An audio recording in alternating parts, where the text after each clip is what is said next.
Hello, my name is Matthew Williams, and I am a champion. I have won medals in 3 different sports at national games in Canada, competed at the international level in basketball, and was proud to represent Canada on the world stage.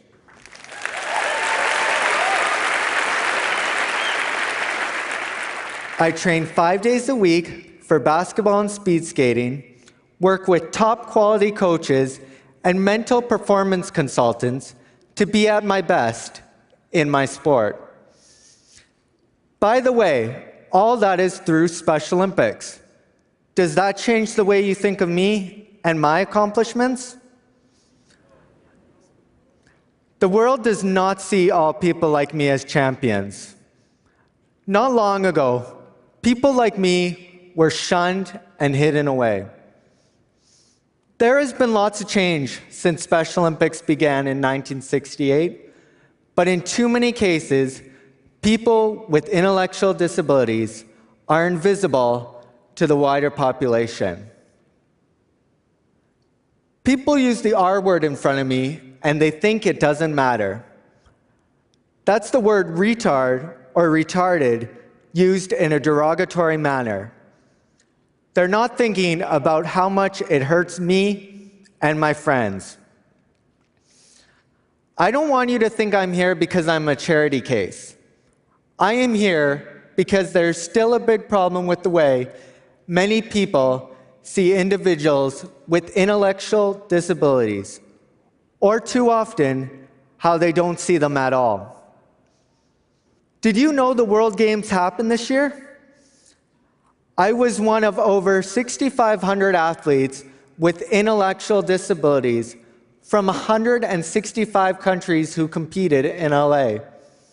There was over 62,000 spectators watching opening ceremonies, and there was live coverage on TSN and ESPN.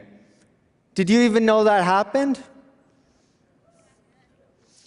What do you think of when you see someone like me?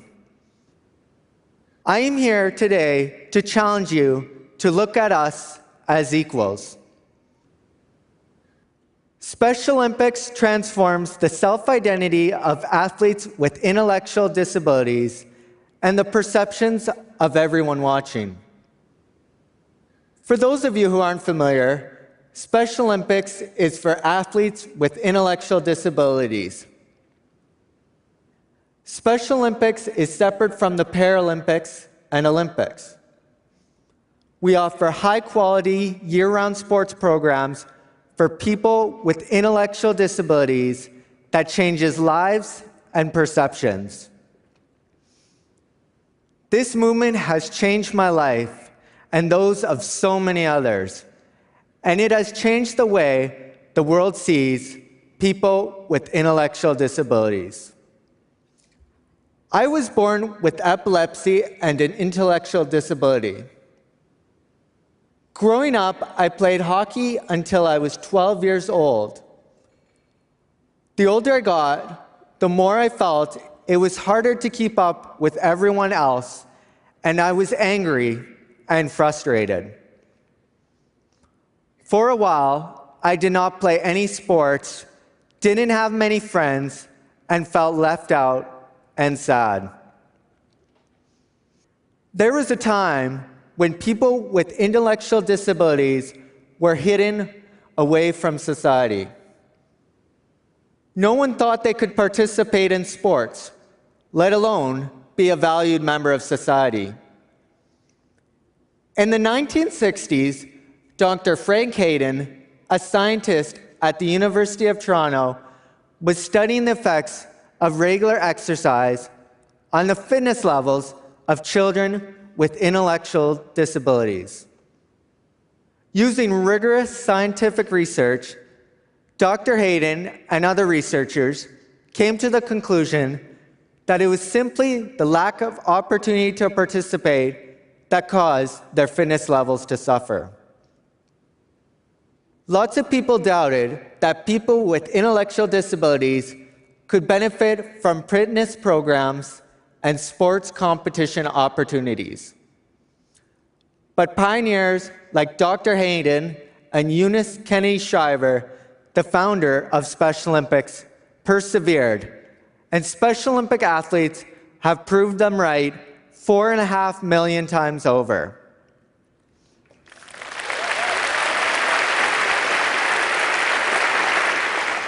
Before I joined Special Olympics, I was nervous because I was young, shy, not confident, and didn't have many friends. When I got there, though, everyone was very encouraging, supportive, and let me be myself without being judged. Now, I am a basketball player and speed skater who has competed at provincial, national games, and this year made it all the way to the World Summer Games in LA, where I was part of the first ever Canadian basketball team to compete at World Games.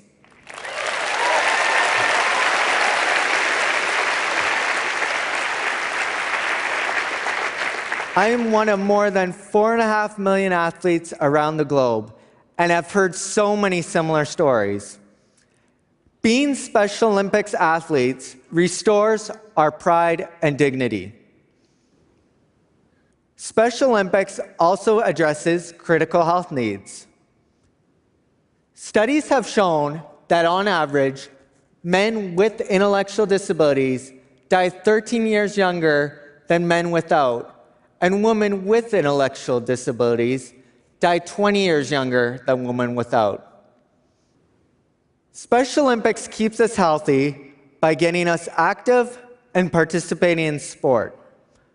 Also, our coaches teach us about nutrition and health. Special Olympics also provides free health screening for athletes who have difficulty communicating with their doctor or accessing health care.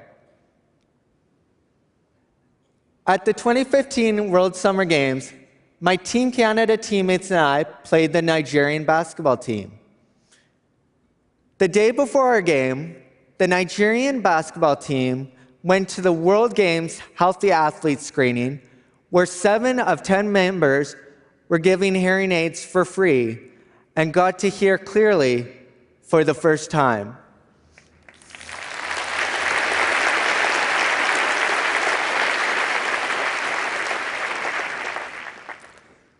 The change in them was amazing. They were more excited, happy, and confident because their coach could vocally communicate with them.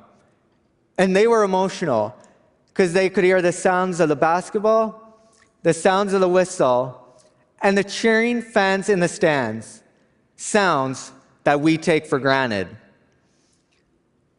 Special Olympics is transferring more than just the athlete in their sport. Special Olympics is transforming their lives off the field. This year, research findings showed that nearly half of the adults in the US don't know a single person with an intellectual disability. And the 44% of Americans who don't have personal contact with intellectual disabilities are significantly less accepting and positive. Then there's the R word, proving that people with intellectual disabilities are still invisible to far too many people. People use it as a casual term or an insult. It was tweeted more than 9 million times last year, and it is deeply hurtful to me and my 4.5 million fellow athletes around the planet. People don't think it's insulting, but it is. As my fellow athlete and global messenger, John Franklin Stevens wrote in an open letter to a political pundit who used the R word as an insult. Come join us someday at Special Olympics. See if you walk away with your heart unchanged.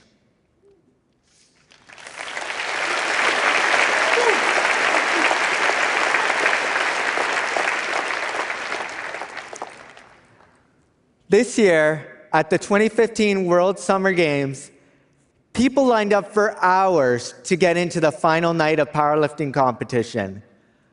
So it was standing room only when my teammate Jackie Barrett, the Newfoundland Moose, deadlifted 655 pounds and lifted 611 pounds in the squat.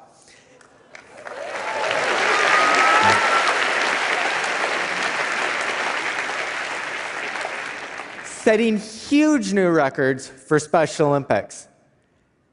Jackie is a record holder among all powerlifters in Newfoundland, not just Special Olympics, all powerlifters. Jackie was a huge star in LA, and ESPN live tweeted his record-breaking lifts and were wowed by his performance. 50 years ago, few imagined individuals with intellectual disabilities could do anything like that. This year, 60,000 spectators filled the famous LA Memorial Coliseum to watch the opening ceremonies of World Games and cheer athletes from 165 countries around the world. Far from being hidden away, we were cheered and celebrated. Special Olympics teaches athletes to be confident and proud of themselves. Special Olympics teaches the world that people with intellectual disabilities deserve respect and inclusion.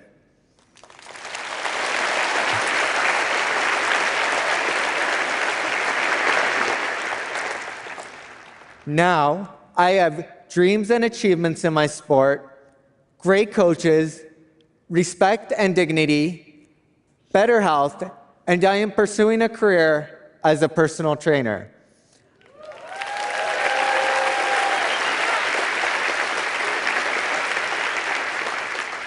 I'm no longer hidden, bullied, and I am here doing a TED Talk.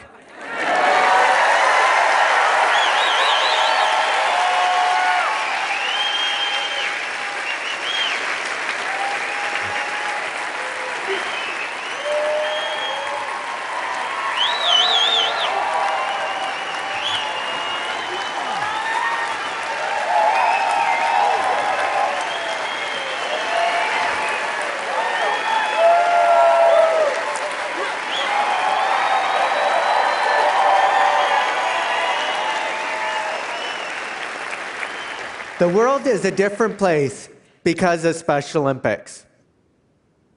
But there is still farther to go.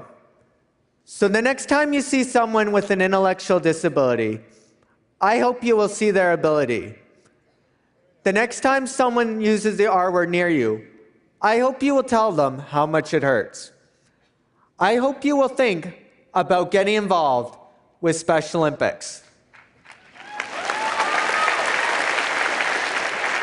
I would like to leave you with one final thought.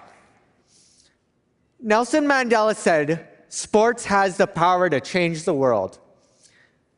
Special Olympics is changing the world by transforming 4.5 million athletes and giving us a place to be confident, meet friends, not be judged, and get to feel like and be champions. Thank you very much.